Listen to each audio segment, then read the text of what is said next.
Hello everyone, welcome to our new video. आज हम समझेंगे राज्यसभा के बारे में और लोकसभा के बारे में डिटेल में।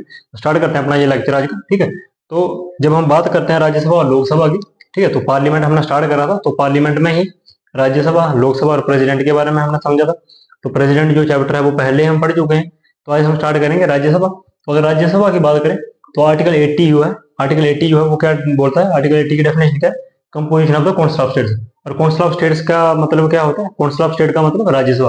और मेनली कहें तो आर्टिकल 80 में क्या होता है? राज्यसभा। और आर्टिकल 81 की बात करें तो वो बोलता है composition of the house of the people's.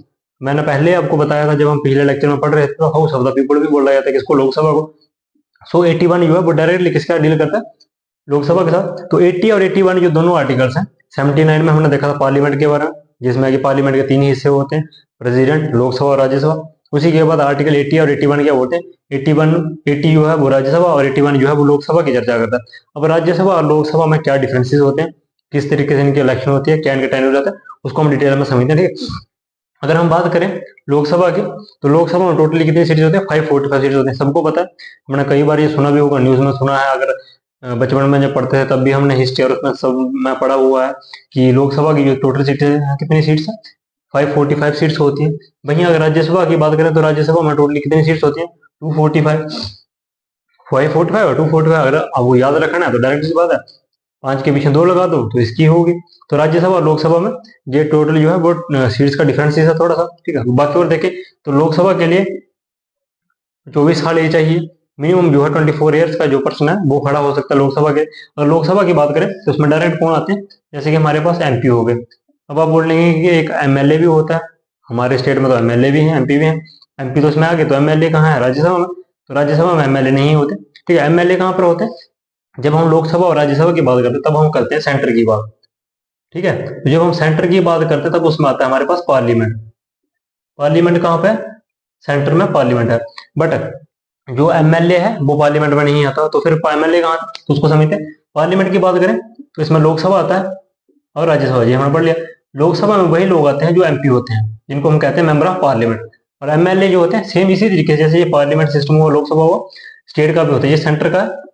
अगर स्टेट की बात करें तो स्टेट में क्या होता है? उसको हम बोलते हैं लेजिस्लेटिव काउंसिल। ठीक है, तो लेजिस्लेटिव काउंसिल या लेजिस्लेटिव असेंबली। जैसे यहाँ पे क्या है, हमारे पास राज्यसभा लोकसभा है, वहां पे हमारे पास आता है, एक आता है लेजिस्लेटिव असेंबली और एक आता है लेजिस्लेटिव काउंसिल। लेजिस्लेटिव असेंबली मतलब वहां की लोकसभा अगर स्टेट की बात करें, और लेजिस्लेटिव काउंसिल जो है वो वहां की राज्यसभा, कहाँ की? स्टेट की। तो एमएलए कहाँ के होते हैं? Member of legislative assembly, MLA member of legislative assembly. और वहीं कुछ एमएलसी होते हैं मेंबर ऑफ लेजिस्लेटिव काउंसिल। उसी तरीके से एमपी जो है वो मेंबर ऑफ पार्लियामेंट। मतलब लोकसभा की बात करें तो ऐसे नहीं बोला जाता कि member of Lok Sabha, member of directly किसके? पार्लियामेंट के। तो पार्लियामेंट के अंदर आता है लोकसभा और राज्यसभा दोनों ही। उसके बाद अगर राज्यसभा की बात करें तो राज्यसभा में जो लोग आते हैं उनकी मिनिमम एज होनी चाहिए 30 साल। 30 साल अगर उनकी एज है तब भी वो किसके लिए? राज्यसभा के लिए नॉमिनेट हो सकते हैं। उसके बाद अगर बात करें तो उनका जो टेन्योर रहता है वो रहता है 5 साल का। बट अगर राज्यसभा की बात करें तो उनका टेन्योर 2 साल का रहता है। मेनली देखा जाए तो 6 साल का होता है। ठीक है, 6 साल का रहता है। बट एक पर्सन जो है वो 2 साल ही रहता है। वो किस तरीके से? हर 2 साल बाद अगर हम बात करें तो जैसे कि हमने यहाँ पे लिखा हुआ कि हर 2 साल बाद क्या होता है कि 1/2% ऑफ द जो पर्सन है उनको क्या किया जाता है? उनको रिजाइन करना पड़ता है और नए जो पर्सन होते हैं उनको चूज किया जाता है। तो जैसे कि मान लो 2022 में, मान लो 6 पर्सन है, ठीक है, 2022 में 1/2 करेंगे तो 2 पर्सन गए, 2024 में 2 पर्सन गए, और 2026 में 2 पर्सन गए, 6 के 6 गए। और इनके बदले में 2 और सेलेक्ट हुए, 2 और सेलेक्ट हुए और 2 और सेलेक्ट हुए। तो हर 2 साल में नए पर्सन को सिलेक्ट किया जाता है, पुराने वालों को जो कि हटाया जाता है। बट सेम अगर लोकसभा की बात करें तो जहाँ पे 5 साल के लिए पर्सन रहता है तब तक, जब तक कि, या फिर क्या हो सकता है कि अगर एमपी है, एमपी तो रहेगा ही वैसे भी, हाँ, सरकार गिर सकती है, उसमें सरकार के टेन्योर में उसमें चेंजिंग हो सकती है, अदरवाइज कोई चेंजिंग नहीं होगी। लोकसभा की बात करते हैं टेम्पररी है। टेम्पररी कैसे है? जैसे कि हर बार इलेक्शन होगी तो लोकसभा जो है उसको रद्द किया जाता है। अभी जैसे इलेक्शन आएगी प्राइम मिनिस्टर के लिए तो उसमें भी लोकसभा जो है भंग होगी। बट राज्यसभा तब भी चलती रहेगी। राज्यसभा कभी भी भंग नहीं होती, ये हमेशा परमानेंट रहती है, स्थायी है, यह अस्थायी है। इसका विषय क्या रीजन है? मान लो कि कुछ इमरजेंसी आ जाती है देश में, तो लोकसभा नहीं है, तो डिसीजन कौन लेगा? तो डिसीजन कौन लेगा? जो राज्यसभा में बैठे हुए पर्सन होंगे। लोकसभा में जो पर्सन होंगे वो तो मान लो कि नहीं है, अस्थायी है, उस टाइम पे वो नहीं है इमरजेंसी के टाइम पे, तो कौन डिसीजन लेगा? जो भी पर्सन कहाँ होंगे? राज्यसभा में। और राज्यसभा में और लोकसभा में ये एक डिफरेंस है अलग। और एक और चीज देख लेते हैं, कि राज्यसभा में जो लोग होते हैं ना, वो उनको कहा जाता है कि वो कम पढ़े लिखे। अगर इसमें कहा जाए तो राज्यसभा में जो लोग हैं वो अधिक पढ़े लिखे लोग जो है इसमें रहते हैं, क्योंकि जाहिर सी बात है 30 ईयर्स एज है, तो लोगों के पास ज्ञान भी 5 साल का एक्स्ट्रा होगा, 6 साल का। तो इसमें 6 साल कम है, तो 6 साल कम का ज्ञान भी होगा। इसमें मेनली जितने भी लोग आते हैं राज्यसभा में, वो हाईली एजुकेटेड और साथ में अपनी इंडस्ट्रीज के या फिर अपने किसी भी फील्ड के वो महारथी होते हैं। जैसे कि सचिन तेंदुलकर को बनाया गया, तो वो क्रिकेट से रिलेटेड थे। ऐसे बहुत सारे होते हैं, फिल्म जगत के लोग होते हैं और भी साइंटिस्ट वगैरह, तो वो सारे कहाँ से रहते हैं, राज्यसभा के। और बाकी ये जो पर्सन जिनको हम डायरेक्टली इलेक्ट करते हैं वो होते हैं लोकसभा के। हम लोग जो वोटिंग करते हैं वो करते हैं किसके लिए, लोकसभा के लिए, जिसको कि हम कहते हैं एमपी। एमपी के लिए हम करते हैं, बट राज्यसभा के लिए हम लोग वोटिंग नहीं करते। इनको कौन चूज करता है, इसके बारे में देख लेते हैं। ये चूज होते हैं लेजिस्लेटिव काउंसिल से। लेजिस्लेटिव काउंसिल इनको डिसाइड करती है। जैसे कि यहाँ पे ये लेजिस्लेटिव असेंबली थी, लेजिस्लेटिव काउंसिल, तो उनको कौन, legislative council and legislative assembly जो है वो चूज करती है किसको, राज्यसभा में जो हर नंबर के एमपी है। तो एक एमपी के जिस स्टेट या डिस्ट्रिक्ट में वो है, तो डिस्ट्रिक्ट का एक एमपी होगा, वहां के 2 3 एमएलए होंगे। तो जब वो राज्यसभा के लिए वोटिंग होगी तो एमपी भी वोटिंग करेंगे और एमएलए भी। तो वहां पे एमएलए का मेन जो है वो भागीदार जो कि वो होता है किस चीज में, राज्यसभा के इलेक्शन के लिए। उसी के साथ हम बात करें तो इनकी इलेक्शन एक ही बार में हो जाती है, इन वन टाइम, 5 साल में एक बार होती है। अगर स्टेट मतलब जो भी गवर्नमेंट है, रनिंग गवर्नमेंट, अगर वो खारिज नहीं होती तो वो चलती रहेगी 5 साल तक। बट वहीं अगर राज्यसभा की बात करें तो वो 2 साल तक रहता है। 2 साल में अगर वो 2 साल के बाद कोई और पर्सन आ जाएगा, फिर मेनली आपको दोबारा फिर से लाया जा सकता है, बट 2 साल के बाद चेंजिंग होगी। इसमें 273 सीट चाहिए जीतने के लिए। अगर लोकसभा में 273 सीट्स हैं तो आप जीत गए, बट राज्यसभा में ऐसा कुछ भी नहीं होता कि सीट्स जीतने के लिए चाहिए। राज्यसभा में मेनली सीट्स चाहिए किस चीज के लिए, अगर आप कोई बिल लेकर आते हो तो बिल को पास करवाना है तो राज्यसभा में आपकी बहुमत होनी चाहिए, तो उसके लिए राज्यसभा काम आती है। और लोकसभा इसलिए, अगर वो जो सरकार जीती होगी वही गवर्न करेगी। लेजिस्लेचर है, लेजिस्लेचर का काम क्या है, कानून बनाना, तो कानून कौन बनाएगा, यही बनाएंगे जो रूलिंग पार्टी होगी। उसी टाइप से हम देखें अगर लोकसभा की, ये तो आगे इनकी कुछ और देख लेते हैं कि इनके जो डिसिमिलरिटीज हैं वो क्या है। ये लोकसभा जो है बजट जितनी बार भी पेश होगा या फिर पारित होगा बजट, वो कहाँ से, लोकसभा से होगा, वो राज्यसभा से पारित नहीं होगा। बजट की चर्चा लोकसभा में होगी, उसके बिल जो होंगे वो भी वहीं से, मनी बिल जितने भी होंगे वो भी लोकसभा में ही पेश किए जाएंगे और वहीं से पास होंगे। वहीं अगर राज्यसभा की बात करें, जब हम इम्पीचमेंट की बात करते हैं, वाइस प्रेसिडेंट को अगर इम्पीच करना हो, हमने पढ़ा था वाइस प्रेसिडेंट के उसमें, जब वाइस प्रेसिडेंट को इम्पीच करना हो या फिर उनको मतलब कि निकालना हो, तब क्या होता है, वो सिर्फ राज्यसभा से ही पास होगा सबसे पहले।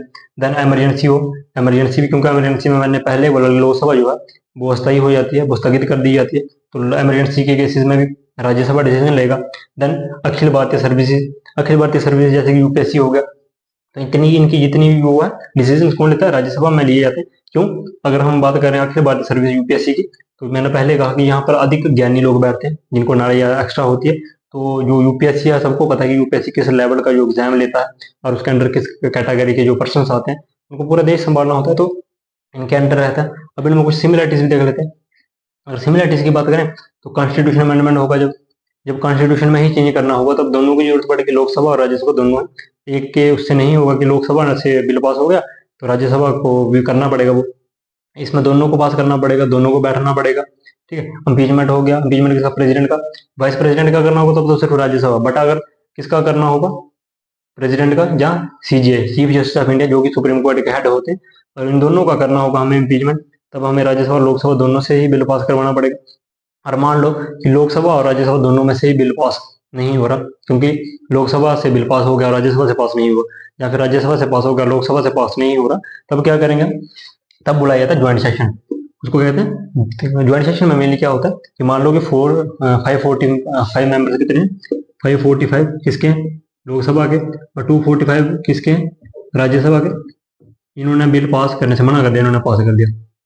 ठीक है, तो इन दोनों को कंबाइन करके इलेक्शन करवाई जाएगी, वोटिंग करवाई जाएगी। ठीक है, तो जो उस वोटिंग में जीतेगा, जिसके वोट सबसे ज्यादा होंगे, मान लो कि लोकसभा के पर्सन सिस्टम में वोट डाले, टोटल वोट हुए 600 और इन्होंने भी वो वोट डाले, वो हुए 190, तो लोकसभा ने जो कहा वो मानना पड़ेगा। बट अगर मान लो कि राज्यसभा के हित में वोट हुआ कि 600 वोट जो है वो राज्यसभा के हित में आया, जिन्होंने हाँ करा, ठीक है, और जिन्होंने ना करा वो 190 थे, तो लोकसभा जो है वो हार गया और राज्यसभा जीत गया। तो इस तरीके से ज्वाइंट सेशन होता है, जबकि इन दोनों को इकट्ठा बैठाया जाता है और इकट्ठी वोटिंग की जाती है दोनों सदनों को मिलाकर। ऐसे तो अकेले अकेले सदन में राज्यसभा की वोटिंग राज्यसभा में, लोकसभा की लोकसभा में, बट जब ज्वाइंट सेशन बुलाया जाता है तब दोनों के एक साथ में ही जो वोटिंग की जाती है। और ज्वाइंट सेशन की जो चर्चा है वो आर्टिकल 108 में आर्टिकल 108 बात करता है किसकी ज्वाइंट सेशन। जब हम आर्टिकल 108 पढ़ेंगे तब उसमें डिटेल में ज्वाइंट सेशन के बारे में भी पढ़ेंगे, ठीक है। और ये किसके द्वारा बुलाया जाता है, प्रेसिडेंट के द्वारा इसको बुलाया जाता है, क्योंकि मेनली प्रेसिडेंट जो है वो हेड है जब भी ऐसी कोई सिचुएशन आएगी, क्योंकि प्रेसिडेंट और उसके बाद लोकसभा और राज्यसभा आती है। हमने पढ़ा था पार्लियामेंट में, ठीक है। तो पार्लियामेंट में बेसिकली तीनों को मिलाकर प्रेसिडेंट, राज्यसभा और लोकसभा को, तो प्रेसिडेंट के अंडर ही कौन आता है, लोकसभा और राज्यसभा। तो प्रेसिडेंट इसको बुलाएंगे। टोटल कितने 790 बोर्ड होते हैं, और 790 बोर्ड में से जिसके भी साइड में हाँ के अगर कोई बिल पास करवाना है तो बिल पास की साइड अगर ज्यादा वोट है तो बिल पास हो जाएगा, अगर उसके खिलाफ है तो बिल पास नहीं होगा। तो इसको कहते हैं ज्वाइंट सेशन। तो आज के लेक्चर में हमने मेनली पार्लियामेंट में के जो दो हिस्से थे, राज्यसभा लोकसभा को डिटेल में पढ़ लिया है, उनके कुछ डिफरेंसेस और कुछ सिमिलरिटीज को भी हमने डिटेल में पढ़ लिया है। उसके बाद हमने ज्वाइंट सेशन और मेनली ज्वाइंट सेशन को हम नेक्स्ट जो लेक्चर रहेंगे हमारे उसमें लेंगे, ठीक है। इसके बाद के जितने भी लेक्चर हैं 81 से आगे, क्योंकि हमने पढ़ा था कि 123 तक सिर्फ पार्लियामेंट ही चलेगा, तो 123 तक जितने भी आर्टिकल्स हैं वो नेक्स्ट हम लेकर आते रहेंगे आपके लिए 1 अभी तक अगर आपने हमारा चैनल सब्सक्राइब नहीं करा है तो वो जरूर कर लें, ताकि आपको जो हमारे आने वाले लेक्चर्स हैं वो आपको मिलते रहें, ठीक है। हमारी जो वीडियोस हैं वो आप तक पहुंचते रहें। सो आज के लिए इतना रखते हैं, मिलते हैं नेक्स्ट लेक्चर में। सो धन्यवाद, जय हिंद, जय भारत।